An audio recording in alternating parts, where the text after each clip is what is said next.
열왕기하 12장 4절에서 16절까지의 말씀은 요아스 왕이 솔로몬 성전이 대략 한 100년 정도가 지났습니다.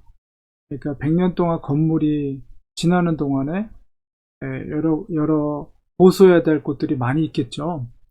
건물이 우리 오늘날에도 한 30년만 지나도 보수하던가 아니면 재개발을 하던가 이런데, 그 당시에 솔로몬이 아름답게 공을 들여서 성전을 재건했다 할지라도 100년 정도가 지나게 되면 반드시 새로 보수를 해야 됩니다.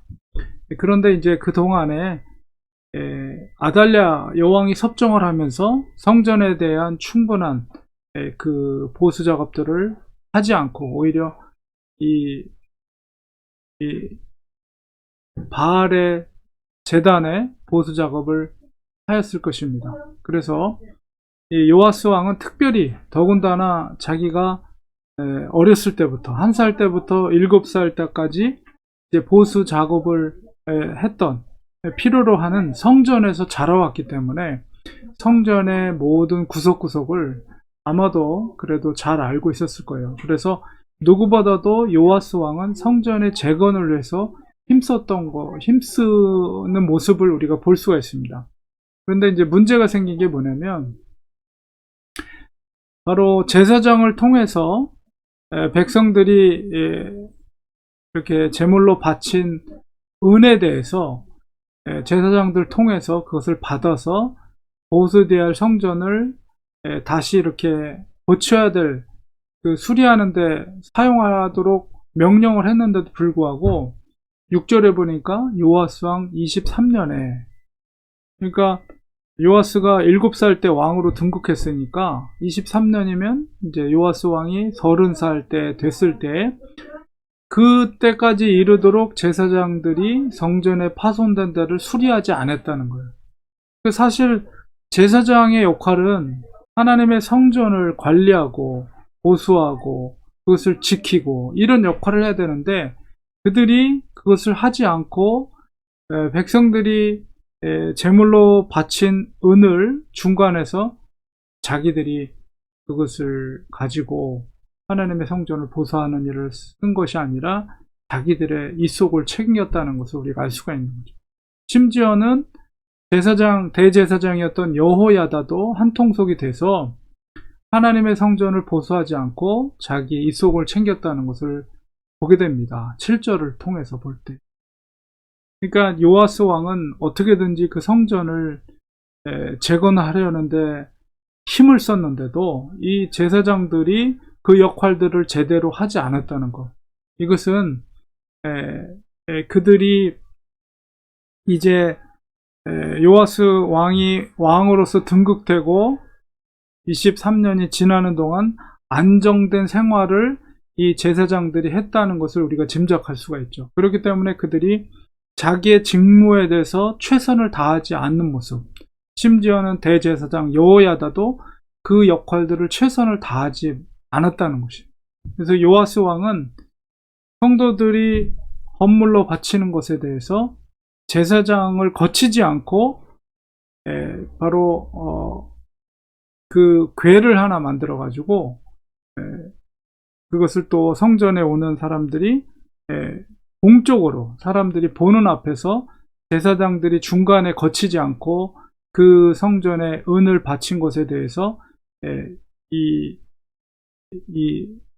왕궁의 사람, 돈을 계수하는 사람들과 대제사장이 함께 참여해서 그 돈이 성전을 수리하는데 전적으로 쓰여질 수 있도록 그렇게 헌물이 쓰여지는 그런 시스템을 요아스 왕이 바꿔버립니다. 그만큼 제사장들을 믿을 수가 없다는 것이죠. 그러니까 당연히 제사장들이 해야 될 그 역할들을 제대로 하지 못했을 때 그 역할을 다른 사람에게로 돌리는, 오히려 평신도들에게 돌리는 그런 결과를 초래하게 되고, 결국 그만큼 왕이 성전을 돌보고 성전을 재건하고 성전을 보수하는 일에 그만큼 더 힘이 실리게 되는, 제사장이 당연히 해야 될 일들을 그 일이 빼앗기게 되는, 그러니까 제사장 입장에서는 불명예스러운 일이죠. 그만큼 그들이 게을렀고 자기의 직무를 최선을 다하지 않았다는 것을 우리가 알 수가 있는 것입니다. 그래서 직접 제사장을 거치지 않고 그 성전을 보수하는 사람들에게, 수리공들에게 직접 돈이 전달되는 것을 우리가 보게 됩니다.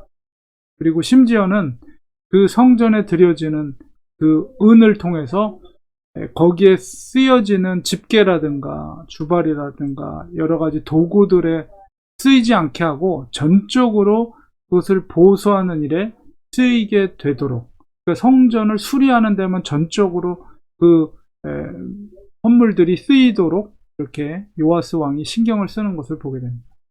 그럼에도 불구하고 요아스 왕은 16절에 보니까 속건제로 드린, 그러니까 하나님의 성전의 물건을 잘못 만졌을 때 그것에 대해서 하나님 앞에 제사를 드리며 제물로 드리는 것, 그걸 속건제라고 그러죠.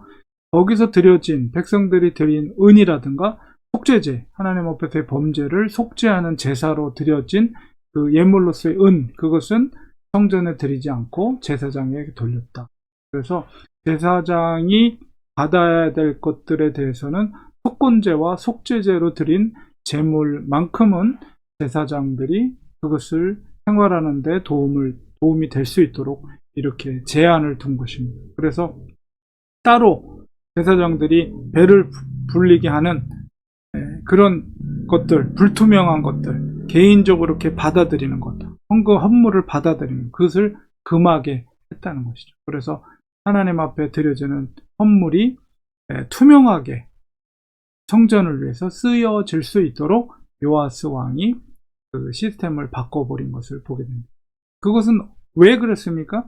바로 제사장들이 자기의 직분을 성실하게 이행하지 못한 결과가, 그렇게 그들을 신뢰하지 못했기 때문에 이런 결과를 초래하게 된 것이죠. 그래서 이것은 전적으로 제사장들의 잘못입니다. 그러니까 정말 하나님을 경외하고 하나님의 일들을 정말 그 최선을 다해서 그 일들을 감당해냈다면 요아스 왕이 이런 일들을, 그렇게 시스템을 바꾸진 않았을 텐데 그들이 그 역할을 하지 못했다. 우리는 어떤 상황 속에 있더라도 정말 이렇게 자기 배를 이속을 채우려고 하는 그런 태도를 가져서는 안 된다는, 항상 성실하게 그리고 투명하게 하나님 앞에서 거짓 없게, 하나님이 허락하신 것에 대해서는 속건제와 속죄제에 대한 제물에 대해서 제사장에게 돌려지는 것에 대해서 그것을 만족하고 기쁨으로 여기고 자기의 맡겨진 직분에 대해서는 최선을 다하는, 사람 앞에서가 아니라 하나님 앞에서 정말 성실하게 이행하는 그런 태도를 가지는 것이 바로 오늘날 이 시대를 신앙생활하는 우리들에게도 역시 똑같은 태도라는 거죠. 그러니까 상황이 편안해지고 너무나도 사람들이 헌물을 드리는 것에 대해서 익숙하게 그 제사장들이 그것을 취하는 것이 관행처럼 익숙하게 된 것, 그것이 분명히 잘못된 것이라고, 특별히 왕이 그렇게 명령을 했는데도 불구하고 그렇게 행했다는 것은 분명히 잘못된 것이거든요. 그런 것에 대해서 우리가 이 시대 가운데도 믿음 생활 하는 데 있어서도 호람되어의 정신을 가지고 하나님이 나를 지켜본다, 그런 마음을 가지고 두렵고 떨림으로 우리가 교회 생활뿐만 아니라 세상 속에서의 삶 가운데서도 나의 입속을 챙기는 그런 태도가 아니라 정말 하나님 앞에서 내가 정직한가, 내가 올바로 행동하고 있는가, 이걸 두렵고 떨림으로 우리가 항상 믿음 생활을 하는 우리가 되어야 되겠습니다. 기도하겠습니다. 하나님 아버지, 성전을 보수하고 관리하고 지켜야 될 직분에 있던 제사장들이 자기의 입속을 챙기고 성도들이 낸 헌금들을 사적으로 받아서 성전을 보수하는 일을 위해 쓴 것이 아니라 자기들의 유익을 위해서 그것을 사용한 것을 우리가 볼 때에, 우리가 오늘날의 믿음 생활하는 데 있어서도 우리가 정말 하나님을 두려워하는 마음으로 부끄러움 없이 하나님의 코람 대오의 정신을 가지고 우리에게 맡겨진 사명을 성실하게, 사람이 보든 안 보든 정말 최선을 다해서 그 사명을 감당할 수 있게 해주시옵소서. 만약에 그것을 게으리 한다면 하나님은 그 직분을 빼앗아서 다른 사람에게 그것을 옮겨가게 하신다는 것을 우리가 오늘 말씀을 깨달으면서 하나님 우리에게 맡겨주신 직분들, 사명들을 정말 성실하게 충성스럽게 감당하는 우리가 되게 하여 주시옵소서. 예수님의 이름으로 기도드리옵나이다. 아멘.